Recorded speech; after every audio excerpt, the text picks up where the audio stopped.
In this video, we'll discover sample carb cycling programs. As we've already pointed out, there are many kinds of carb cycling programs. This makes it hard to decide how you're going to go about getting started. If you're ready to put a carb cycling plan of your own in place, here are some sample regimes. They will help you to decide which work best for you. Two of the most popular programs are the high-low program, the high-medium-low program. Let's look at the high-low program first. This method involves having a high carbohydrate day, then a low carb day. A high carbohydrate day involves eating more than 150 grams of carbs. A low carbohydrate day involves eating under 100 grams of carbs. The exact measurements and requirements will vary to suit each dieter. However, let's imagine we're planning a program for a 29-year-old male. Imagine he weighs 190 pounds and is 5 feet 8 inches tall. The total number of calories he needs to maintain weight is 190 times 15, i.e. 2,850. He also weight trains 3 days a week. We're going to look at a few programs to suit his statistics to meet different goals. Firstly, let's look at a suitable program for him if he wanted to lose fat. With this goal in mind, he would need 3 days of high carbohydrates. These would be at the level of calories required for maintenance. He would then follow this by 4 days of low-carb eating. These 4 days would all be 600 calories below his maintenance figure. He would choose his 3 weight training days as his high carbohydrate days. His non-workout days would be his low carbohydrate days. His program would therefore look something like this. Training day intake, 2,850 calories. Protein intake, 190 grams. Carbohydrate intake, 375 grams. Fat intake, 65 grams. Rest day intake, 2,250 calories. Protein intake, 190 grams. Carbohydrate intake, 100 grams. Fat intake, 120 grams. His total deficit of calories every week would be 600 times 4, i.e. 2,400 calories. This would help him to lose just under 1 pound of fat every week. While this may not sound impressive, it's important to remember that rapid fat loss isn't the only goal. The more quickly fat is lost, the greater the chance of losing muscle too. This is the opposite of the aim of carb cycling. What about if the same individual wanted to try carb cycling to gain muscle? In this case, his calorie intake needs to be adjusted slightly. He needs a surplus of calories in this instance. This will help him to recover after working out. It'll also promote more muscle tissue growth. His goal is to have a surplus of 300 calories on his training days. On his low-carb days, he'll stay at his recommended maintenance intake. His program would therefore look like this. Training day intake, 3,150 calories. Protein intake, 190 grams. Carbohydrate intake, 440 grams. Fat intake, 70 grams. Rest day intake, 2,850 calories. Protein intake, 190 grams. Carbohydrate intake, 300 grams. Fat intake, 100 grams. You'll probably notice that the carb intake on a low-carb day is surprisingly higher. Earlier, we said the carb intake on a low-carb day should be under 100 grams. Yet in this case, the individual has a high energy expenditure. Therefore, avoiding excess fat is important. Fat can be stored easily when there's a caloric surplus. Therefore, avoiding too much fat is important to prevent fat gain. Meanwhile, carbs are essential to refill muscle glycogen and promote recovery. This aids in training performance. With this program, the individual is cycling carbs. However, not so drastically as he would to lose weight. Some people find keeping carb intake to under 100 grams on their low-carb days helps them to stay leaner. However, caloric intake must be kept at the same level overall, even on off days. This will ensure a net caloric surplus is maintained over the entire week.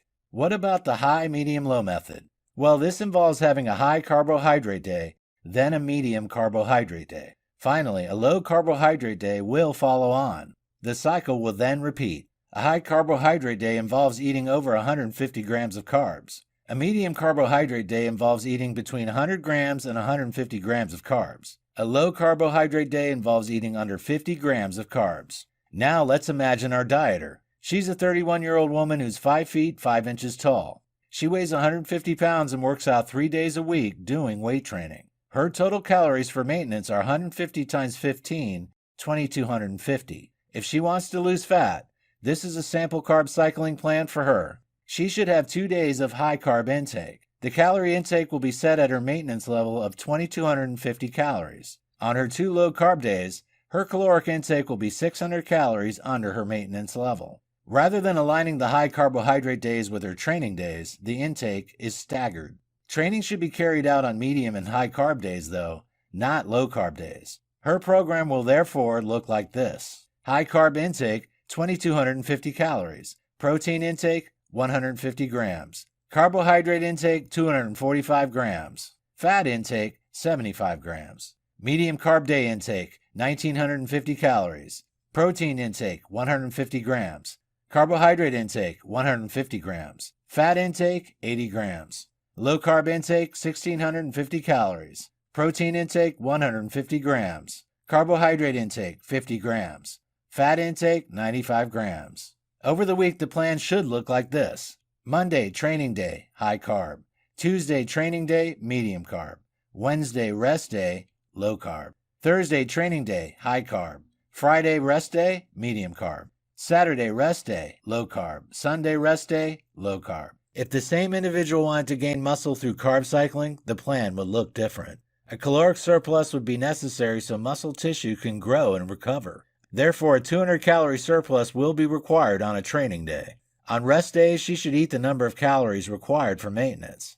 Her program will, therefore, look like this. High carb day intake, 2,450 calories. Protein intake, 150 grams. Carbohydrate intake, 340 grams. Fat intake, 55 grams. Medium carb day intake, 2,450 calories. Protein intake, 150 grams. Carbohydrate intake, 240 grams. Fat intake, 100 grams. Low carb day intake, 2,250 calories.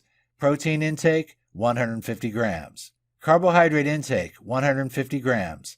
Fat intake, 115 grams. You may have noticed the medium day carb day requirement is higher than suggested earlier. The same reasons apply in this case as applied in the above example. Eating excessive dietary fat in such circumstances can lead to the storage of fat. Therefore, avoiding eating too much fat helps to prevent fat gain. Carbs are vital in recovery and in refilling the muscle glycogen. This helps to boost training performance. The individual in question here is still carb cycling. However, her plan isn't as drastic as it would be if she wanted to lose fat. If you use this method to gain muscle mass, you can adjust the carb and fat numbers to suit you. Some people find if they keep their carbohydrates to under 100 grams on rest days, they stay leaner. This may work for you, but you'll still need your caloric intake to remain at the maintenance level even on rest days. This will ensure you're in a caloric surplus overall during the week. The key nutrition for maintaining and gaining muscle is protein. Nevertheless, it doesn't have to be exceptionally high, whether you want to gain muscle or reduce fat. 1 gram of protein for each pound of your body weight is ideal. Fat and carb totals are important too. However, they can be tailored to your energy expenditure and preferences. How about if you want to maintain your body weight? You can still achieve this goal with carb cycling. You simply need to choose one of the above methods.